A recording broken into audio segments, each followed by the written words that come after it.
Welcome back. Well, today I am joined by Director Mark Monin, who is here on behalf of the El Toro Water District. Well, Mark, thank you so much for joining me today. How are you? Good. How are you, Lisa? Good, good. And as I alluded to off camera, I don't think you're here for very good news. I'm sorry, but we got to think ahead, not do it last minute. So I thought maybe you were going to come on and say you did a rain dance or something. I could do that. I don't know if it works very well. Wouldn't that be nice if we just snap our fingers and make it rain? Unfortunately, it doesn't work that way. No, it doesn't. However, I'm glad that you're here because it's always important, like you said, to be prepared and not have it spring on us last minute. And, you know, we've talked to El Toro Water District over the months.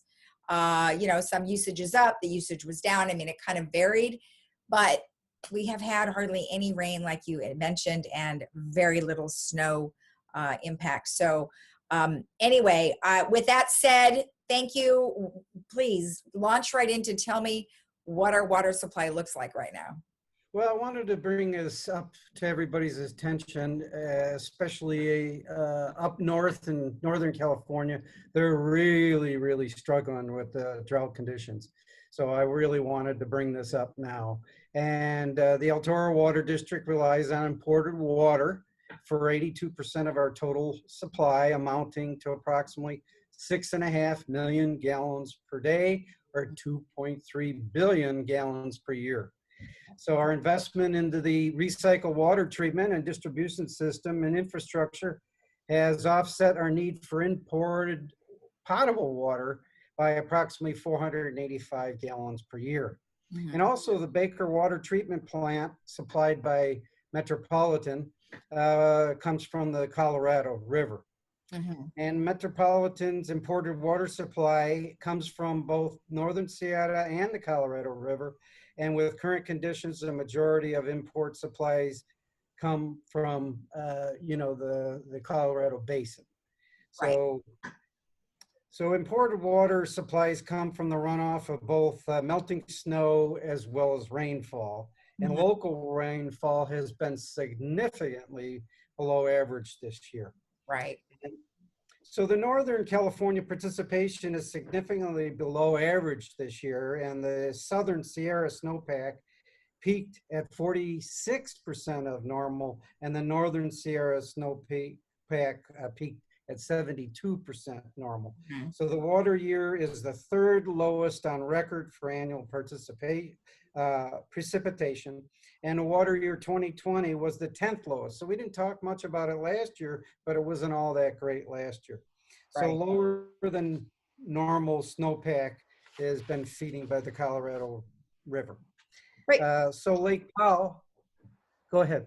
Oh, well, I was going to ask you, as we're looking at the water supply map here, where we have, you know, the Northern Sierra and we have the Colorado River Basin and Lake Powell and Lake Mead. So if the upper Colorado River Basin is low, then does that terribly affects our water supply?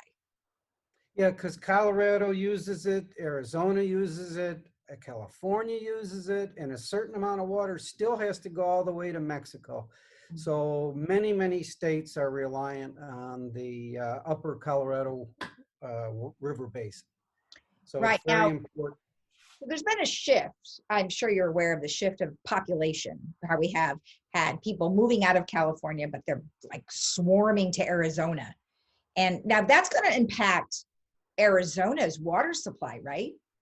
Yeah, they're going to need more and more demands, and so is Nevada. They've had good growth there. But believe it or not, California is still the fifth biggest economy and growing faster than anywhere in the world. We're still growing faster than anywhere in the world than China.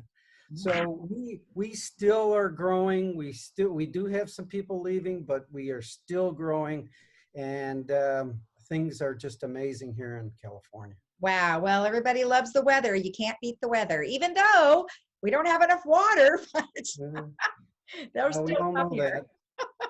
So we got to plan ahead and all do our part. Please, right. Everyone do your part in protecting our most valuable resource, water. Exactly. So with that said, then you've got some precipitation category here that you want to tell us about, some chart? Yeah, so a lot of water is stored. I know Metropolitan has been really good at storing water there. But Lake Powell is 35% of capacity. Lake Mead is 36% of capacity. In fact, there's this magic 1,050 line. And if we drop below that in Lake Mead, then there's very little or no power generation. So the level of Lake Mead is triggered for a declared water shortage in the Colorado Basin. The U.S. Bureau of Reclamation projects likely a shortage declaration in 2022 for the first time ever. And while of concern, a shortage declaration won't have an immediate effect on California, but we have to worry about things to come. Right, right. Yeah. I mean, obviously, that is super important to make sure we are well aware of that. So then, at what point do we need to start doing something? I mean, do we do it now, or do we wait, or what's the recommendations? Well, I would do it all the time, but especially now, think about it. The Northern California is really struggling. You got 2 million people up in San Francisco under certain drought restrictions already. So, you know, that affects us eventually. So please watch when you're you know, watering your gardens, and let the Laguna Woods system and precipitation and also irrigation do its job. And also watch when you know, please refrain from washing cars. So it's really up to all of us to do our job to protect, you know, the water supply. Yeah, let's go back and take a look at the California Drought Monitor. So you've got a couple of numbers there, which you said you were a former firefighter. So you can certainly help us understand the fire dangers there.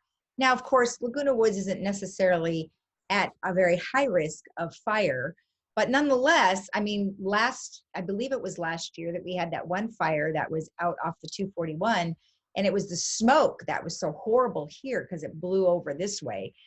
But nonetheless, there is still open areas where there can be fire danger.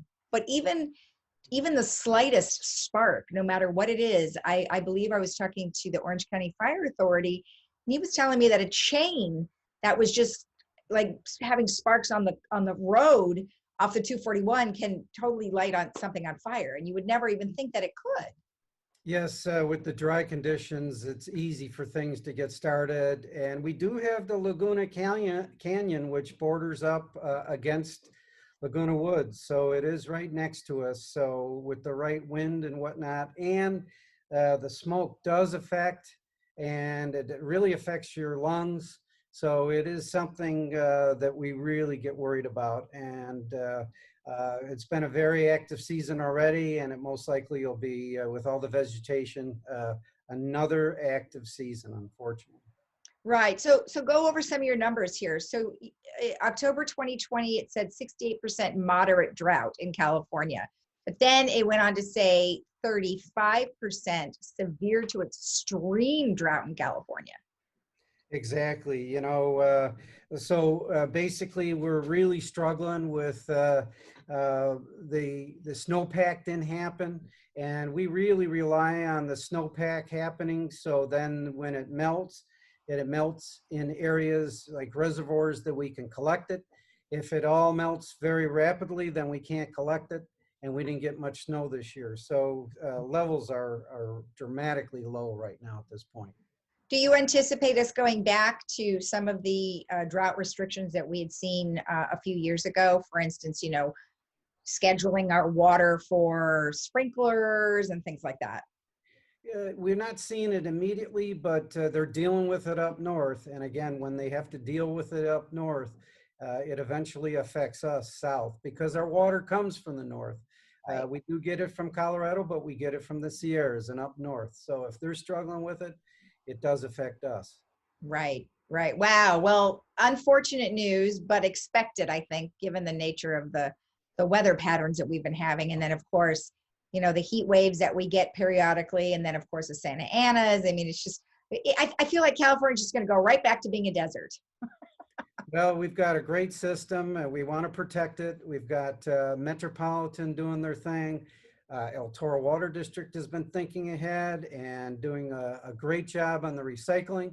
Unfortunately, other areas in Orange County have underground water that they can pump.